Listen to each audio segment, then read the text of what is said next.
What's going on, guys? Welcome back to the Business Breakthrough. We're back with Mike Sharp. Now, here in this Business Breakthrough, we talk about growing out of what's comfortable. Of course, it's always a topic conversation, but it's always a different scenario. We're all trying to grow. And in this episode, I help Mike really identify the areas that he needs to focus on in order to get his business to the next level. So check it out. Starts right now.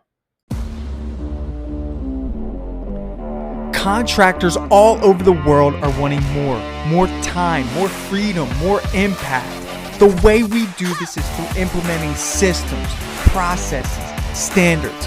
Welcome to the Contractor Secrets Podcast. Here we hit business strategy, coaching, mindset, motivation, the tools you need for success. So strap in, listen up, and get ready to grow on the Contractor Secrets Podcast. What's up, everybody? I'm here with Michael Sharp, Vintage Painters in Michigan. Yeah. Michigan. Nice. Jumping on for a business breakthrough. So tell me the story, man. What's going on, man? How's how did you make it here? Tell me the good. Tell me the I wish this were better. So basically I think my leads right now are holding me back. Just not having a process at all. Okay. So I've got decent word of mouth. I've been in business for a year now. Okay. And I deal with cabinetry, cabinet refinishing and refacing. Okay. My website's going live this month. Okay. And I'm going to be changing the name to Vintage Painters Kitchen and Design. Okay. Just to be able to that. clarify, instantly that, I'm not an exterior guy. You're a specialist. Yeah. Okay. So you've been in business you said you've been in business for a year? Yeah. Is it just you? Yeah. Okay. So, Why? and I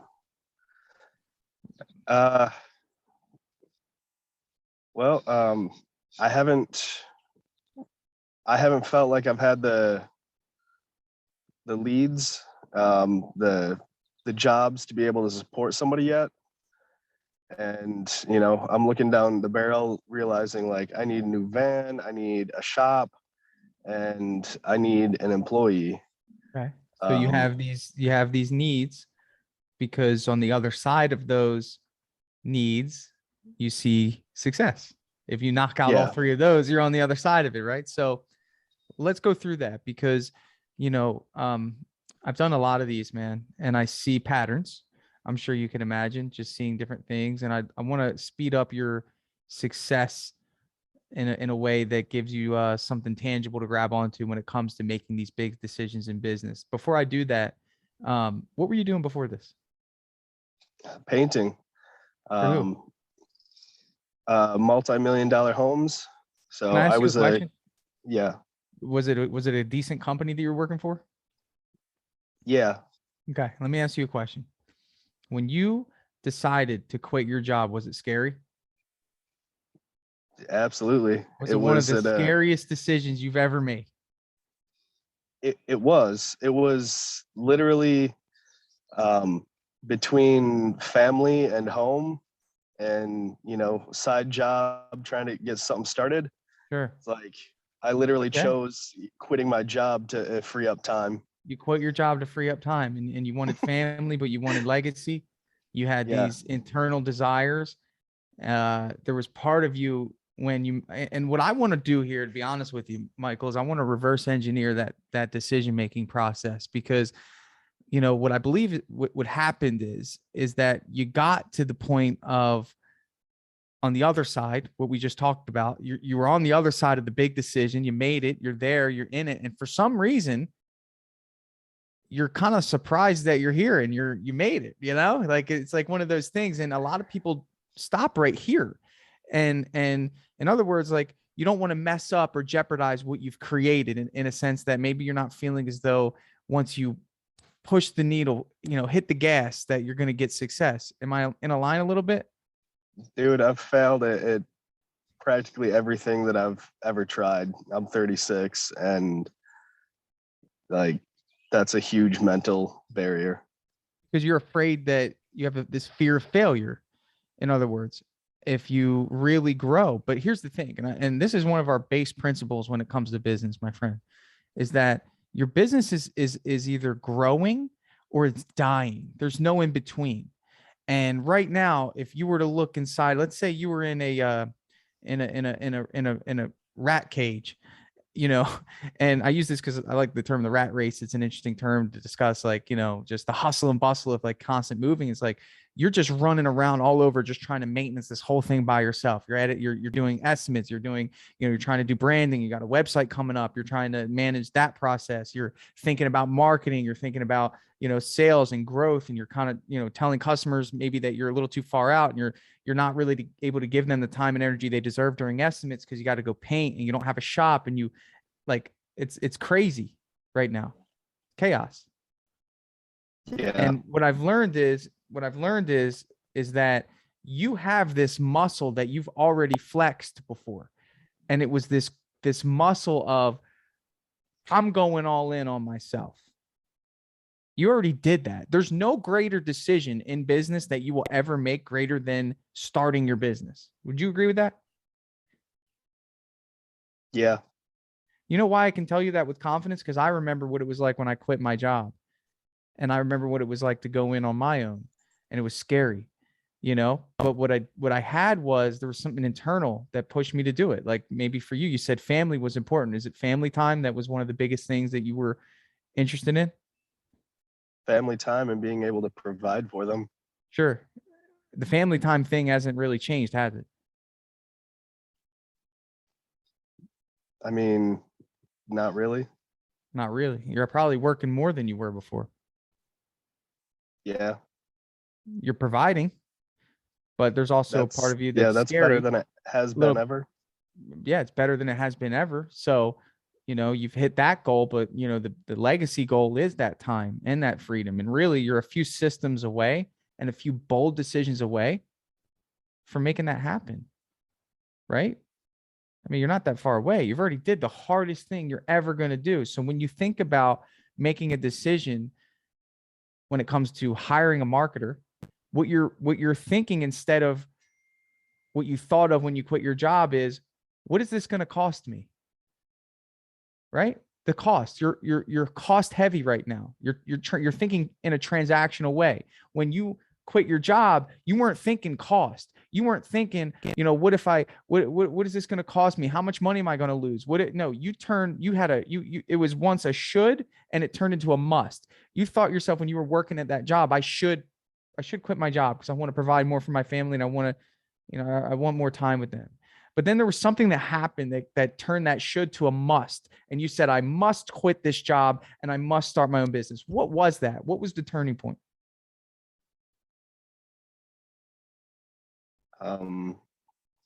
The time with my family. Like it was brutally taking a toll emotionally, doing the side hustle life and a 40-hour job. So you're at a position right now where you rode that as the thing that pushed you to do something in the eyes of the average individual that would seem pretty crazy, going out on your own. But you held the time that you could have spent with your family in such a high regard that you were willing to be unreasonable when it came to making that decision. And it's the same thing now, Michael. And it's going to be the same thing every time you have to make a decision, because the biggest fear we have as individuals is growth. Growth represents being bigger than what we currently are, because what that requires is for us to level up in a way that aligns with whatever we're trying to do. So in other words, in your mind, you've never experienced what it's like to have employees underneath you and have the responsibility to keep them busy. And when you think about that, you think, well, I've never done that before. I have all these references of failure behind me. And the last thing I want to do is I want to fail in a way that creates failure for the people that come into my business. Is that true? Absolutely. Okay. So in other words, this is an illusion, my friend, because the reality of the situation is there's this crucial component of motivation that happens when you really actually do have someone that's counting on you. And you're really only going to understand that until you actually are bold enough to do it. In other words, before you started the business, you probably had all of these what ifs about failure, but there was something that triggered as soon as you actually burnt the ships. In other words, like you were in your business and there was nothing else that could protect you. In other words, you couldn't go back to your boss because he's pissed. You know, you're on your own, and you told your family that you were doing this, and everyone's excited. So you found a way, right? You found a way, and look at you. You've been working for a year, man. You created your own income, dude. You should be extremely proud of yourself. But the thing is, and the biggest mistake that you're going to make is getting comfortable here, because you're not supposed to be comfortable here. You got to keep growing and keep making those decisions quickly, rapidly, and in a hurry, right? You know what you need to do. You need to get some marketing to get some leads. You know, you need to hire, you know, you need to hire an accountant, hire a bookkeeper, get a shop. All these things are big, scary decisions that if you only look at them in terms of what is this going to cost me instead of what is the value behind this. And let me tell you something, man, the greatest value that you have is time with your family. I could tell you're a family man. You care about that. And you're telling me that you're looking at cost versus that. Keep your motivation in alignment. The same motivation that made you quit the job is the same motivation you're going to need to make these tough decisions quickly. And that's the difference between those that are successful and not. They have shoulds versus musts. So you need to say, I must get a marketer, because if I don't, I'm going to have to figure it out. And I don't know how to do this. So instead of worrying about how much that costs, what am I going to get out of that? Well, if I have leads, that means that I can hire confidently and make sure that I can produce work. And if I have people helping me produce work, what does that give me? Come on, you know this. What does that give you if you have people helping you produce work? Time with my family. There you go. Boom. Which is the most important thing to you. So honestly, tell me, what is the reason you have not invested in getting more leads or hired a marketer? Please tell me before this conversation, your thought process. I've thought that I just haven't had the money. So and we both know that's not true, right? I mean, things are, you know, after the beginning of this year, I didn't have anything coming in. And like I had an amazing November, December. Okay. Literally actually had one job between January and April. Okay. And survived. So yeah, like but do you know why that happened? Is because when you were experiencing the fruits, you didn't allocate resources to marketing. In other words, you didn't plant your seeds. Yeah. Because right now you might feel like you don't have the money, but what was the thought process back then? You were in the infatuation stage. In other words, you were thinking, man, this is so good. This is too good to be true. And you got too comfortable, and you didn't understand that the system behind that is that always be marketing. Always. It doesn't matter. That's like almost like paying insurance every month. Always. Even when you're doing really well, market. So if the actual market takes a dip, you can always have a consistent flow of work no matter what, because you have opportunities. And you're in an industry right now that is popping, my friend. I mean, it's not like there's any shortage of people that want their cabinets painted. It's just a matter of them being able to find you when they want it done. You know that. Yeah. Are you mostly word of mouth right now? Yeah. Okay. So yeah, I mean, I've got my social medias, TikTok, Facebook, Instagram. Those are all organic posting, right? You're just posting stuff randomly, and hopefully, you know, by now, when it comes to the algorithm, you know, you're not being seen much. Yeah. And the reality of all that stuff is good, but our customers are still in the age range of 35 to 50. You know, maybe in 10 years, I believe that like that'll be a prominent place to just advertise and get leads. But like, you want to find out how to get in front of those people. Facebook is still good. Are you posting before and afters on your Facebook? I don't have a lot of before and afters. That's got to be a main source of like, that's got to be one of your systems. It's like you always take pictures of the before, the process, and the after. Have you ever boosted a post on Facebook before? No. Okay. Again, something that if you're right currently, again, if we talk about this and you're not ready to hire a marketer, that's an option, is just to play around with that. But, to be honest, my friend, you're the safety net's gone, and I know you know this. So when it comes down to hiring, what are some apprehensions you have aside from the fact that you won't be able to keep them busy if you don't have leads? Like, in terms of like, do you know what you're looking for? Are you looking for someone to replace you? Are you looking for someone to help you? What does that look like? I think my first hire, I'd want to be, somebody that's almost at my skill level, somebody Yeah. that can spray, Okay. somebody that has worked on cabinets before. Okay. Someone you're looking for an absolute unicorn. Yeah, I'm, looking to pull that guy that's making $25 an hour and give him 30 or 35. Love that, man. I love that mentality. That's part of my passion, actually. Don't put that pressure on yourself right now, because it's not going to happen right now off the bat. It's not, because it's going to be a lot of pressure for you that should not be your first hire. Your first hire should be an apprentice. 100%. It needs to be somebody that wants to learn, that can help you do these jobs quicker. And that's going to be a little bit less than that, because it's going to take off the pressure. You just told me that one of the biggest things that are stopping you is the pressure of keeping someone busy. Is that correct? Yeah. And if you have a $30 an hour guy, 900 hours a week, or a little bit more than that, you're going to feel the pressure. Pressure's good, but I don't see you removing yourself from the production right off the bat. I think that's something that's important to you, right? Yeah, it is. Okay. So like, I'm a technician at heart, Yep. a coatings nerd. I love that. And you're an excellent teacher and an excellent manager. And when you have a shop, you're going to thrive when you have a shop, because you're going to have, I bet your shop is going to be so clean. It's going to have, I bet you have the whole vision for how you want it. Right? Dude, that's the other big purchase is the hanging rack system. The hanging rack system. Like, dude, you got to understand that, like, you already tested out your theory. Can I run and operate a business? Look at you. You did it.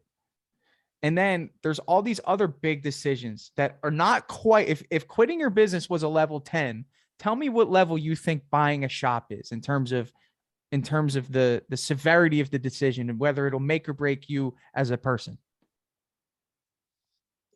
I mean, it feels like an 8 right now. But realistically, what is it?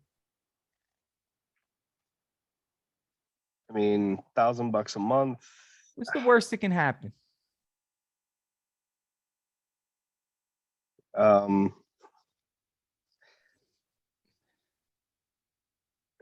Miss a payment. You know what I mean? And you know what's interesting when you make decisions like that? Something else happens. There's a certain level of, all right, I really got to get going now, right? And then you create this thing called resourcefulness. And resourcefulness is powerful, brother. It's like one of those things where your reticular activating system starts kicking into gear and you start looking for opportunity, because you know that you just put it out to God in the universe that you need to make that payment, right? And you don't want to lose that, because that's going to give you such a spark to get that shop, right? But there's so many what ifs. Like, what if I can't find $1,000 in a month worth of work, right? Or my mortgage isn't even $1,000. So, how am I even going to justify that to my wife or significant other that this is a payment that we need to make, right? And it's like, what's the value behind it? Tell me what you believe the value is behind getting a shop. Tell me what that would do for you as a person and for your business. I mean, when I've got to do shop work, it would allow me to stay more focused, because right now I'm in my garage. Yep. And that's not allowing me to stay focused being at home. But just being able to improve efficiency, bang stuff out quicker, less repaints. Let me ask you this. Would you sell more jobs if you told the customer, yeah, we're going to take your doors to a shop? I mean, I tell them that now. Oh yeah, because you take them to the Yeah. garage. Okay. Yeah. So okay, so that's still, Yeah. you're still utilizing that. So in other words, but do you see, you see all these value, Yeah. that you would hold yourself to a higher standard. Your business would elevate. Your production would increase. When you hire someone, you're not bringing them to your garage, you're bringing them to the shop. It's a controlled environment. I mean, there's so many benefits that outweigh the cost. Remember what I said. When people hesitate to make big decisions, they look at cost versus value. When I asked you what the biggest thing was that you were hesitating on when it came to getting a shop, it was the cost of the shop. That's the first thing you said. $1,000 a month. Did you notice that? Yeah. What's more important to you, the $1,000 initial investment or all the value points that you just emphasized to me? And we have to stop worrying about getting an instant return in business. Sometimes it doesn't happen. When you hire a marketer, you're not going to get instant results. When you get a shop, you're not going to get your $1,000 back right away, right? When you hire an employee, you're not going to see the results right away until they're trained and implemented. You have to be patient about these decisions. Kind of like when you started a business. I'm sure you didn't have a job for the first week, or maybe you did, but you didn't see the instant like confidence that would have occurred. Dude, right? I had one $3,000 job lined up. That's why I quit. And literally it was my shop that he's like, this isn't gonna work. Oh my goodness. So like, oh my gosh. So let me basically the second day I was out, I had no work. So at the end of the day, man, you made it this far. And I look at this like you have a decision to make, right? Like obviously you look at your finances and you say, this is what I can do and this is what I can't do. Or you look at them and say, I have to do this because this is going to help me get to the next level. If I were in your shoes right now, the very, very, very first thing I would do is invest in a marketing system, 100%, because marketing is almost like the water for your operation, right? You need that to come in. And without it, it's almost like your business just doesn't get any nutrients. Like it's almost like I don't even know how you could operate a business without any form of marketing. Either you learn how to do it yourself, which is going to take you a lot of time, or you pay someone to do it. And it's the same thought process behind getting a shop. It's the same thought process, cost versus value. Which one do you ask? Which question do you ask first?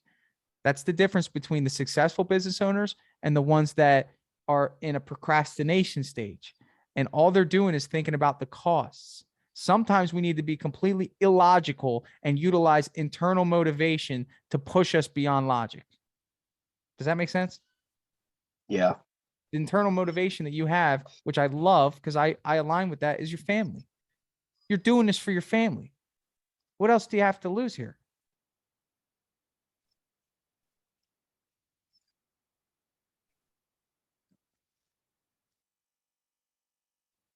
I mean, a lot. The little part in the back of my head's like, everything? I don't think so, because ultimately you're operating at a certain level now. Everything that you do up until this point is only going to bring you upward. You're already at the worst thing that could possibly happen, Michael, is if you hire a marketer and you can't pay them, right?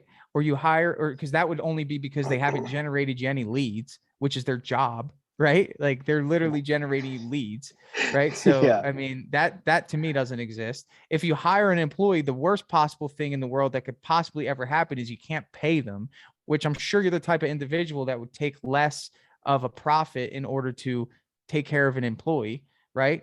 Yeah. In other words, that's why I'm saying early on, the best route for you is to find a helper. You need reps on learning how to manage someone and learning how to hold someone accountable and learning how to think outside of what you're doing in the moment. That's a skill set, right? Because as a technician, the way you operate is you're looking exactly what you need to do in the moment and you're working on that exact project and you're not worried about someone else. So learning the flow of making sure that someone else is operating effectively while you're operating effectively is a skill set. And I think the best early hire for you would be to hire a helper, right? Again, worst case scenario here. What happens? The guy doesn't show up, or you can't pay him, and you have to be honest with him and say, hey, this isn't working. But that would only be the case is The marketing that you did wasn't working. And that would only be the case if the marketer you hired sucked and couldn't bring you any leads. You see? Yeah. So you're placing accountability on the marketer. If he doesn't deliver, you don't pay. That's it. So I don't see any negatives here. When you get the shop, yes, you do have to make a monthly payment. Let me ask you a question. What's your average cabinet job? How much? $5,000. How many can you produce in a month by yourself? Probably two. Probably two. Yeah, 2, 3. 2 to 3 maybe. So on average, maybe $12,000 a month is what you're bringing in. Yeah. Okay. Where's all the money going? Right now I'm just getting back on my feet from this winter. Okay. From the winter, getting back on your feet. So on average, if you were generating $12,000 a month, I think right now, without any marketing spend, $1,000 is more than accommodable. And I think that's a high end. I mean, I'm sure you can find a small shop for $600-700 a month. Yeah. Right now it's nuts. It's nuts. So yeah. A little bit higher. Okay. So in other words, still, I believe $1,000 is a good investment. Yeah. And if I honestly, if I had 3-4 jobs a month, I don't think I'd be worrying. So, well, you got to realize that that won't happen unless you do these things first. It's almost like when you were an employee, there were probably things you wanted to do. And you said, well, if I had free time, I'd be able to do them, but you can't get that free time unless you have a business, So let me ask you a question. I mean, out of all this, what have you gathered from this? I mean, was this helpful in any way? I think I need the marketer. It's something that I haven't really looked into. There's a couple of companies that, I've seen, looked into, but never looked into the pricing on them or anything. Sure. Guys that deal with home services. Sure. But so here's what I'm willing to do for you as a gift. Okay. You hire a marketer and I'll give you Dripjobs for 2 months for free. That's my software. I don't know if you heard me yap about it on here. Okay. And I'll give it to you for free. You've mentioned it a couple times. And the reason why is because when you find a good marketer, you don't want to rely upon yourself to follow up with the leads. That's a whole nother ball game, bro. Right? Just keeping up with people that come in through the marketing and scheduling them for appointments. And there's a cool feature in Dripjobs that'll do it for you automatically. It sends them a text and an email with a button for them to click to book an appointment. You just get a notification that you have an appointment. It's that easy. So you'll be painting, boom. Oh, a lead came in, Dripjobs handled it. You know what I'm saying? So if you hire a marketer, and I'm going to connect you with a marketer after this call. If you hire him, I'll hook you up with Dripjobs for 2 months for free. You need a kickstart, man.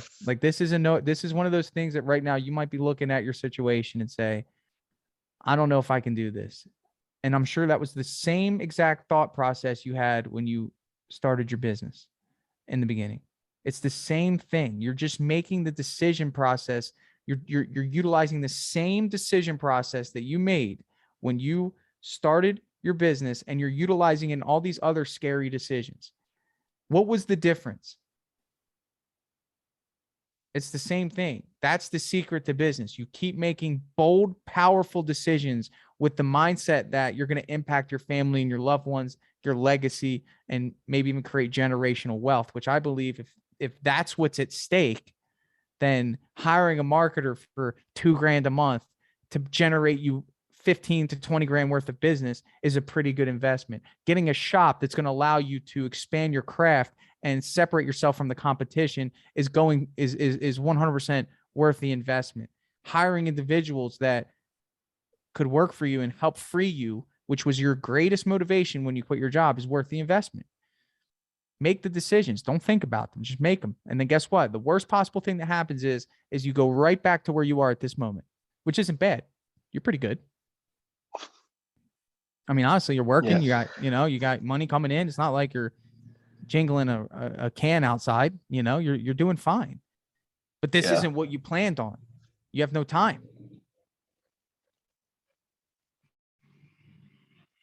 Oh, All right. Yeah. So, all right, my friend. Well, listen, I'm going to connect you with a marketing friend, and my offer still stands. If you take them up on it, I'll hook you up with Dripjobs. And I hope this was helpful. I hope it gave you a little spark that maybe you needed to think differently and get to where you want to be in business, because you can do a lot of good if your business is running well.